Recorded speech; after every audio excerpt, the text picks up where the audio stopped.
Tyson Fury said he's open to fighting Jarrell Big Baby Miller this fall, and he also takes a swipe at Anthony Joshua. Stay tuned. What up, Fight World? It's your boy Ego, and I'm back with some more boxing. Make sure you smash the like button. Also, subscribe to the channel for the latest and greatest in boxing. Let's jump into it. Tyson Fury did an interview with IFL TV, and he's responding to some recent criticism from Anthony Joshua. Joshua, you know, he basically said Tyson Fury went in there and did what he had to do. He was playing ping pong in shorts, and said he did what he was paid to do. You know, he fought a weak opposition, you know, opponent that he was supposed to beat, and, you know, credit to him for getting him out of there. So obviously this information came back to Tyson Fury, and this is his response. He says, and I quote, "Where was Tom Schwarz ranked number 15 by the organizations?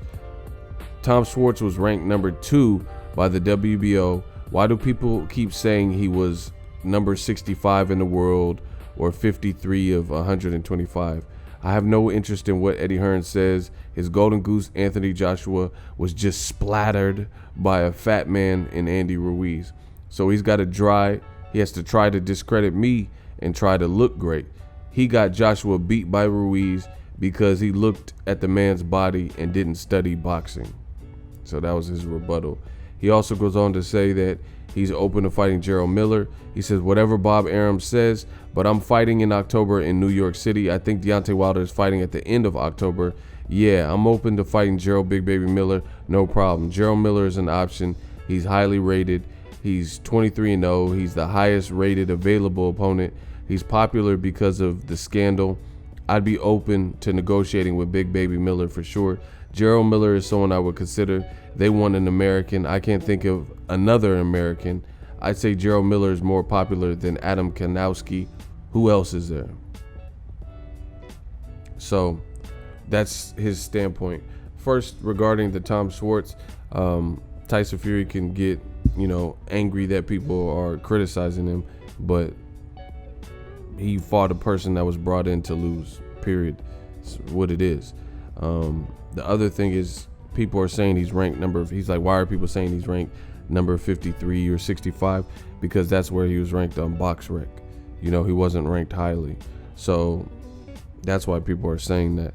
In addition to that, like I said, Tom Schwarz was Tyson Fury, Top Rank, ESPN. They're all playing the numbers game.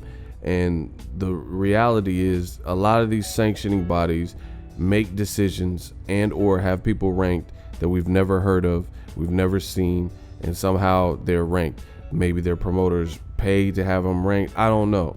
But we constantly see decisions. Like just yesterday, they announced that Canelo Alvarez is now this brand new position, the franchise champion. And as a result, he don't have to fight Jamal Charlo. You know, they're not going to.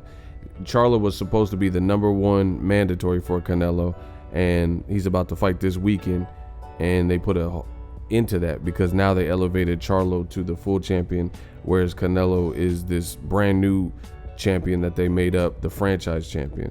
So once again, I don't like to play the numbers game and talk about the sanctioning bodies and this is what they said and this is where the guy was ranked overly. I don't overly do that because there's a lot of things these sanctioning bodies do that make little to no sense. Like when Deontay Wilder and Anthony Joshua's team were trying to put on a super fight last year, and then out of nowhere, right when Shelly Finkel, co-manager of Deontay Wilder, says, "Hey, we got the contract. We have 2 small notes that we want adjusted or looked at, and we're ready to fight Anthony Joshua in the UK for shit money, 15 million flat." And out of nowhere, the WBA, who ranks fighters, came out and said, "Nope, you took too long. Joshua has to fight Povetkin or he'll get stripped." You know, and it put a halt to a fight that never happened when both fighters were undefeated.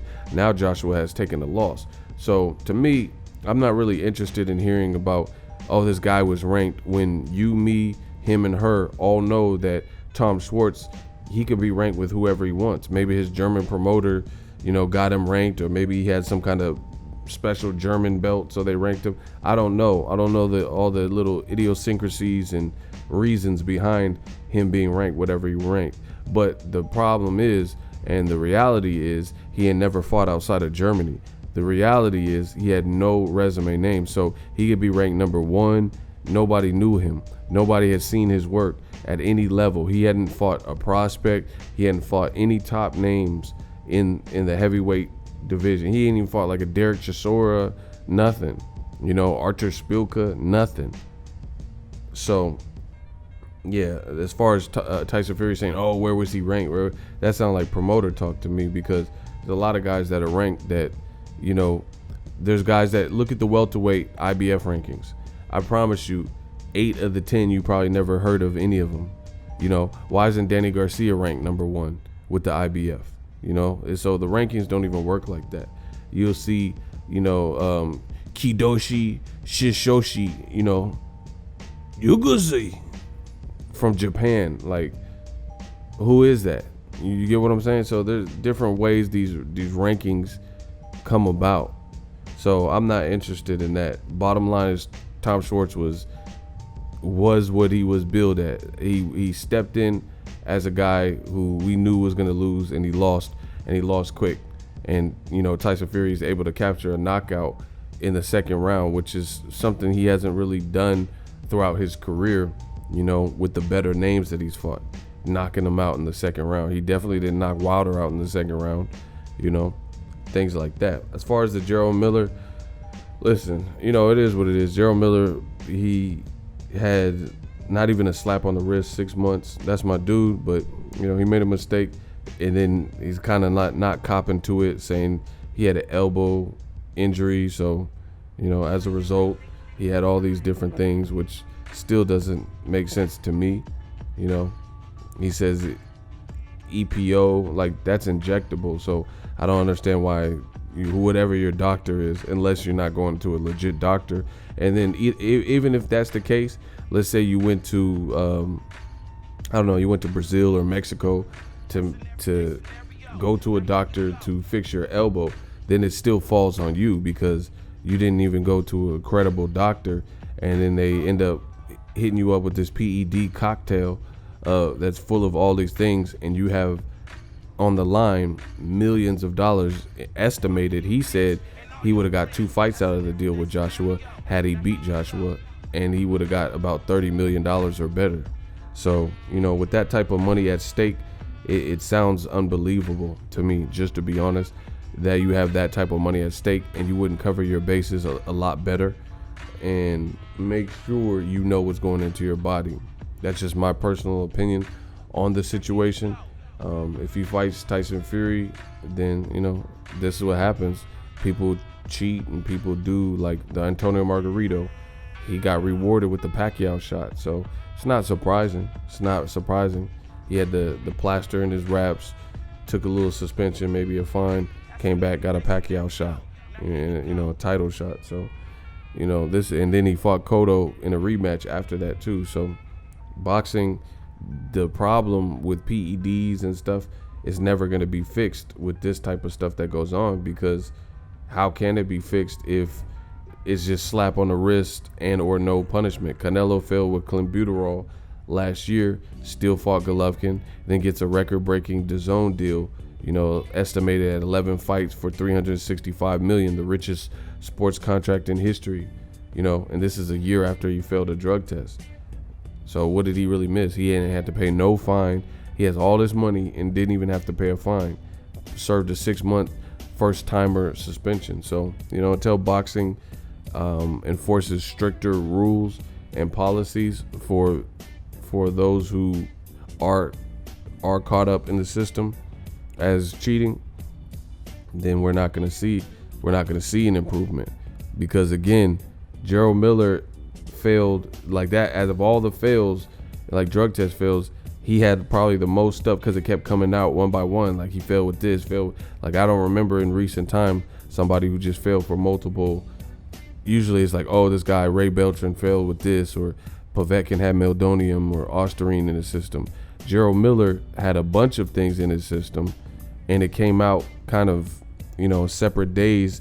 And he said, oh, I'm going to clear my name and stuff. And then he failed another drug test. And now he might be rewarded with the Tyson Fury fight. So it just shows you how Top Rank and boxing, they don't care to fix the problem. So it is what it is. As far as a fight, it's not a bad fight. There's rumors that they sparred. Well, not rumors. There's rumors of what happened when they sparred. Tyson Fury and Jarrell Miller. I think Tyson Fury claims he knocked Miller down a gang of times.